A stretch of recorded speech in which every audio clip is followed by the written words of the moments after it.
नमस्कार. 24 तुम्ही तास पाहू चालणारी शकता चिता. हा कॉरिडॉर त्याचं आहे नाव आहे काशीचा. मनकर्णिका घाट. माननीय भारताचे पंतप्रधान नरेंद्र मोदीजी यांनी हा कॉरिडॉर बांधला आहे.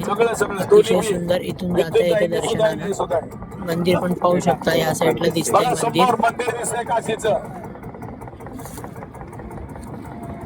आणि हा आहे मणिकर्णिका घाट. इथे 24 तास अग्नी जळली जाते. हे पाहू शकता तुम्ही.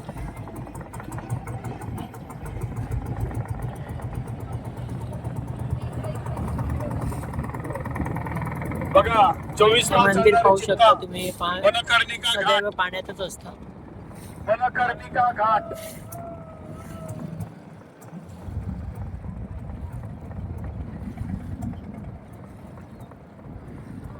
ग्वाल्हेरचे शिंदे घराणे, ग्वाल्हेरच्या शिंदे घराण्यानं इथं घाट बांधलाय. शिंदे घाट हा मनकर्णिका घाट आहे. बघा ग्वाल्हेरच्या शिंदे हा राजा शिंदेचा घाट आहे. बघा